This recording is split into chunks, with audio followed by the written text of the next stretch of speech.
नमस्कार रश्मि किचन रे आपन को अनेक अनेक स्वागत। आज आपण मानक सहित शेयर करिया पई नेकी आसी रज स्पेशल करंजी पिठा बा गुजियार रेसिपी। एही पिठा खाइबा पई बहुत टेस्टी लागि थाए। एही पिठा को आमे 15 दिन पर्यंत बिना फ्रिज रे बाहर स्टोर करी रखि परिबा। पिठाटी केते क्रंची होईची आवाज रु जानि पारुथिबे। तो एही भली पिठा बनेया पई भिडियोटी को शेष पर्यंत देखंतु। आउ जदि भिडियोटी पसंद आसिला ताहले लाइक शेयर आउ कमेंट करिया पई जमारो भूलिबेनी। जदि चैनल रे नुआ अछंती चैनल को सब्सक्राइब करिया पई अनुरोध रहिला। तेबे चलंतु एहा बनेइबा स्टार्ट करिबा। करंजी पिठा बनेया पई एटी पाखा पाखी 300 ग्राम मैदा नेछि। एबे एही मैदा रे स्वाद अनुसार लूण देई एहा को खास्ता पाग करिया पई एथिरे 3 रु 4 चम्मच तेल देई मैदा सहित एहाको हाथ रे भल भाबरे घसी घसी मिक्स करिबे। एबे एहा भल भाबरे मिक्स हे गलानी। देखंतु पूरा खास्ता पाग होईछि। मैदा जत्ते बेले हाथ रे मुठा होई जिवो जानिबे सेते बेले खास्ता पाग परफेक्ट हेछि। एबे अल्प अल्प पानी देई डो प्रस्तुत करिबा। डो एबे हमर प्रस्तुत हो गलानी। एहाको घोड़ाई 15 मिनिट पर्यंत छाड़ी देबा। एबे करंजी पिठा पाई पूरा प्रस्तुत करिबा। एबे गोटे जार रे किछि आलमंड को दर दरा खंड कर देछि। से जार रे फाळे सुखा नडिया को ग्राइंडिंग करि नेछि। एबे सेथिरे किछि किशमिश ऐड करी ताको साइड रे रखि नेबा। काजू रखिछि लास्ट रे ऐड करिया पई।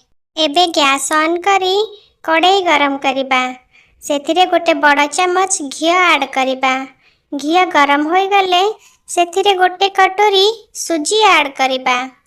सुजी को मीडियम फ्लेम रे 2 रु 3 मिनिट पर्यंत भल भाबरे फ्राई करिबा। 2-3 मिनिट पर देखंतु सुजी रा कलर हल्का चेंज हे जाईछि। एबे सेथिरे रखिथिबा कोकोनट और ड्राई फ्रूट्स को ऐड करी भल भाबरे मिक्स करिबा।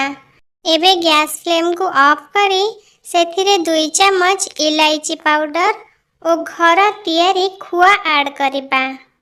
खुआ भल भाबरे मिक्स होई गले एथिरे किछि खंड काजू ऐड करिबा। एहा को भल भाबरे मिक्स करी सेथिरे गोटे टाटिया चीनी ऐड करी भल भाबरे मिक्स करि नेबे। मिठाटी निज स्वाद अनुसार कम बेसी करि परिबे।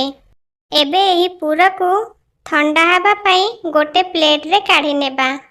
चकटी रखिथिबा मैदा रु गोटे छोटो मैदा गुला नेई अल्प मैदा देई पूरी साइज रा बेली नेबा। एही भली करंजी छांच आपन को 5 रु 10 टंका भितरे मार्केट रे मिली जिवो।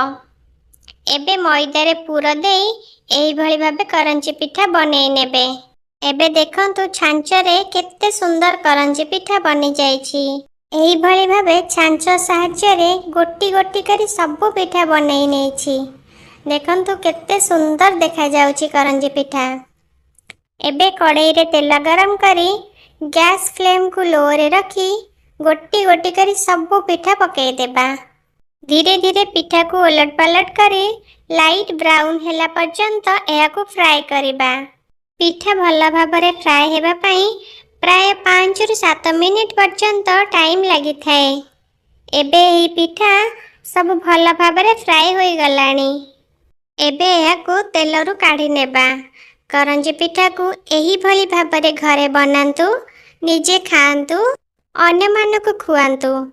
केमिति लागिला कमेंट माध्यम रे निश्चय जणाइबे। रहिली नमस्कार, जय जगन्नाथ।